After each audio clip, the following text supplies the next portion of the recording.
Hey, everybody. Welcome to a super secret, top secret location to talk about the Indianapolis 500 and some predictions I have for the race. Now, I've done a lot of thinking about this because I've heard a lot of people say that there are, 15, 16, 17, as many as 20 people who could win the Indianapolis 500 this year. And I always say to that, let's think about it for a second.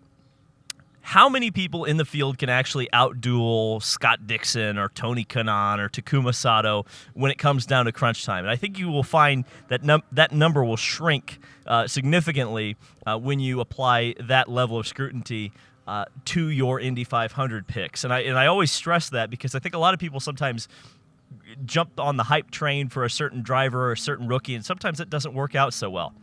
So in this video, I'm essentially going to talk about a few of the drivers that I think are kind of the storylines going in and what to watch for. I think this year, and I've spoken to several drivers, several crew members about kind of what to expect this year.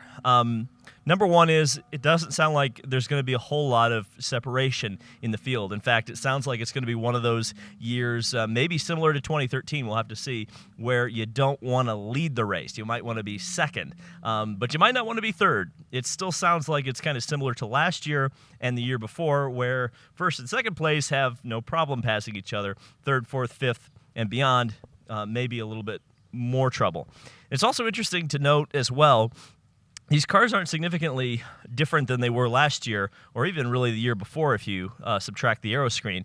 And you think about it, and 2019 and 2020 were really races that were defined by dominance for the majority of the race. Simon Pagenaud dominated the year he won, but then was eventually challenged by Alexander Rossi.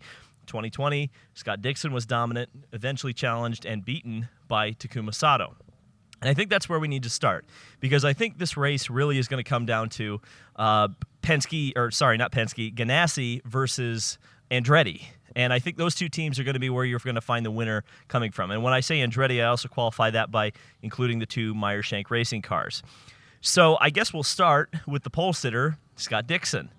I think a lot of people have already handed Scott Dixon the trophy, and I think that is probably a mistake. Now, that being said, I would not count him out whatsoever for the Indianapolis 500 win.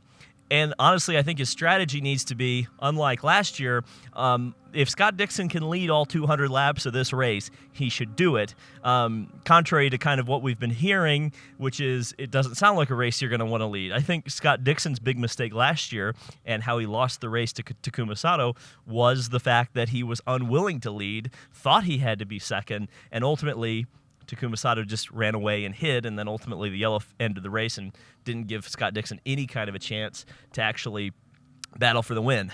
Now, I have had one prominent driver tell me that Scott Dixon doesn't have a very good race car, and I tended to believe what this driver says, so we'll just have to see. That's going to be the one thing. And probably part of the reason why I think that Dixon, more than any other driver, needs to try to lead early and lead often in this race, because I think I look back to 2017 and I think about Scott Dixon, and he was on the pole then, but they didn't have a race car. Very similar to kind of some of the scuttlebutt I'm hearing here, where as soon as he fell to second, he fell to third, he fell to fourth, he fell to fifth, back through the field. The other Ganassi guys are quite interesting as well, because I think it's going to be a lot dependent on how strong Dixon is, which will ultimately lead to how strong guys like Tony Kanaan are. And I think Tony Kanaan is going to be extremely hungry. I wouldn't be surprised if he makes a major move on that first lap. It is going to be a track position race, there's no doubt. So restarts are going to be very important. Restarts and pit stops. And I think if you're looking at a restart king, it's Tony Kanaan. Alex Palou, another driver who, of course, I think we all know now is capable of winning races. He did such an amazing job at Barber. This is a much different story, of course. He's had a couple of crashes in Indianapolis, but I suspect he's probably learned from those crashes, and we're just going to have to see. I mean, the thing with Palou is he going to be able to outduel, say, just for example, his teammates, Kanaan or Dixon? I certainly think he can do it, but it's going to come down to race day to find out whether he's got it this year or not. Marcus Ericsson, I think, is the one person on Ganassi that I scratch my head on, because I don't think I would blame anyone for picking Dixon or Kanaan or Palou. Marcus Ericsson while I don't think he's a bad driver whatsoever, and I think he's well deserving of that Ganassi ride, I also haven't seen him go out and win a race yet. So for him to be able to do it in the Indianapolis 500, that would be very difficult. So that leads us to Andretti Autosport. Thanks for sticking with me during the sneeze break. I think you really have I think there's 4 drivers from that whole 8-driver stable that you really look at and say, yeah, I think they can win the race. The obvious choice is the front row starter, Colton Herta. And he's obviously got a different factor this year, or an X factor this year, and that is Bryan Herta. Bryan Herta has won this race twice, both on strategy. And I think it goes to the other key point, not only the restarts, but this is going to be a race that's determined by strategy. And Bryan Herta, to me, is really there's no other person who's better at strategy, particularly at this racetrack. And if you believe in numerology, 10 years ago, won with Dan Weldon in 2011. 5 years ago, won with Alexander Rossi in 2016. It is now 5 years later, and he's with Colton Herta. I think the difference between the other 2 races that Bryan Herta was able to win as a strategist is that I also believe that Herta might have the outright pace to go out there and just win it solely on speed versus in the past where Bryan Herta's really had to have been crafty and creative.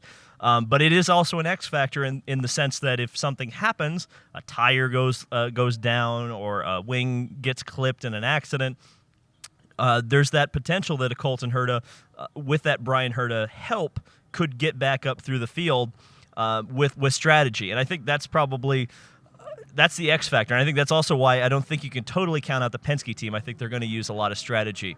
Andretti Autosport, the Fast 9, if you look at it, Ryan Hunter-Reay, very, very quiet. And actually, I like that. When a former winner is very quiet and quietly fast, that says to me, or at least makes me scratch my chin and go, hang on a second. Ryan Hunter-Reay knows how to get around this track, and sure, he hasn't really used or hasn't had a lot of success recently, but there's a reason why former Indy 500 winners come here year after year after year and return and usually have a lot of success, and it's because experience is so very important at the Indianapolis Motor Speedway. And so I think that Ryan Hunter-Reay could surprise some people and win his second Indianapolis 500. I think we shouldn't count out how consistent he has been at the front. Alexander Rossi is another one I want to talk about, specifically on the Andretti team. He starts in 10th position, the first non-Fast 9 starter in the field.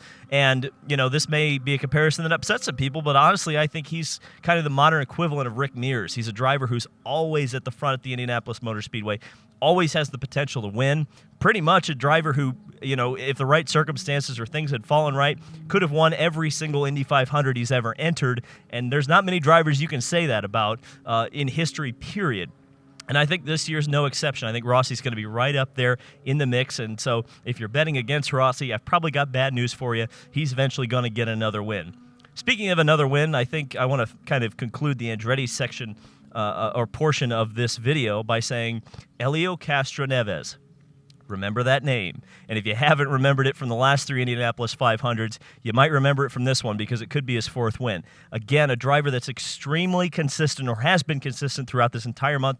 And most importantly, in practice, he's been one of the drivers that's been passing cars. Reminds me a lot of Takuma Sato last year, and we saw how that turned out. I also should note that the last time Helio Castroneves showed up here, first time with a team, that was with Team Penske, and that was a win. So I don't know. I think it would be, it would be foolish to bet against Helio Castroneves. Ed Carpenter Racing. This is an interesting one because when you start thinking about the differences between the Honda and the Chevys, obviously the Hondas had the advantage in qualifying. But when we get to the race, we think about Texas Motor Speedway, and we think about the fuel efficiency of the Chevrolet motor. And then you think about how Ed Carpenter Racing was able to manage the Indy GP race, able to outfox the Honda-powered car of Romain Grosjean. And that was a fuel mileage race. So you look at it, Rinus VeeKay starting on the front row. In fact, the same position that Arie Luyendyk started when he won his first Indianapolis 500. There's a good one for the Dutchies out there. I can't count out VeeKay, and I can't count out Ed Carpenter. In fact, going off of that whole thought, I think you can't count out Pato O'Ward either. Of course, him getting his first win at Texas was a major step in his career, and it proved that he could win on an oval. Aaron McLaren SP has looked extremely strong this year, and I think the addition this year of Juan Pablo Montoya is only going to help that team. So I think Pato O'Ward's another one. And you look at that Chevy contingent, I think you can also add Scott McLaughlin in there as a potential sleeper. Certainly, I think he's going to be the rabbit of the Penske team. I think Newgarden and Power and Pagenaud are starting far enough back in the field that they're going to need a little bit of strategy help, which I think they will get, by the way, to try to launch them up into the front of the field. But it could also backfire. If you look at 2020, Pagenaud and Power started at the back. They tried an alternate strategy. It didn't work. They were a lap down for most of the race. But I think that's the way Penske's going to have any kind of a shot in this one, outside of possibly McLaughlin, who I think does have a very good race car. I think he's got the confidence, and I think he's got the talent. The question is going to be with him, experience. Another driver, or another couple drivers that are starting a little bit further back in the field that we need to talk about, Connor Daly. I think Connor Daly has an extremely strong race car. The problem is that, given that it's going to be, the two factors are going to be, I should say, track position and pit stops. Is he going to be able to make up enough positions in race conditions to be able to get up there and fight for the win come lap 190? And that's the same problem I have with the defending champion, Takuma Sato, who many people, rightfully so, still have as the favorite to win this race for the second time in a row and third time overall. Same for Graham Rahal. I think those two drivers, while they certainly have proven that they can show race-winning pace here, I don't think if you're going to see the Rahal team up at the front, I think you're going to see him on lap 180. I don't think you're going to see him much earlier than that. It's just going to be one of those races where it's going to be very difficult to come up from that midfield and challenge the guys like Scott Dixon and Colton Herta and Alex Palou and Rinus VeeKay and all these guys who are going to be running up at the front, all day in clean air. That's going to be the really difficult thing. I think, again, another driver who, again, I very much trust to give me feedback said something like it's a loss of 21% when you're in traffic of overall grip. So just imagine as that goes through the field how that multiplies. So it's just going to be tough when you're back in the pack, back in the serial, to make up time. So the closer, that's why qualifying is so crucial at Indianapolis. I think my pick, I think an Andretti car is going to win this race, and that includes the Meyer-Shank team. I think Herta, I think Rossi, and I think Castroneves are probably the three I'd really point to and say I think they're going to win this race. I just like the consistency of the Andretti cars right now over the Ganassi cars, and that's why I pick them. I think the Ganassi cars have the raw speed, but if you look at the no-toe times from most of the practice sessions, they haven't really been up there. So they might not have that single car speed on the race day boost. And at the same time, if it becomes a fuel mileage race, I think advantage McLaren, I think advantage Ed Carpenter Racing, and potentially advantage Team Penske. This could be a very fascinating race, people. And I don't know. Let me know what you think down in the comments. I just wanted to get this thought out there, get these thoughts kind of in the ether, and see what you guys think, and see how things are going to progress and end up for the Indianapolis 500. So let me know what you think down in the comments section below. I think I'm going to take a break and be back with the starting grid video for the Indianapolis 500. That's a favorite of mine personally and a lot of you subscribers. We'll see you then.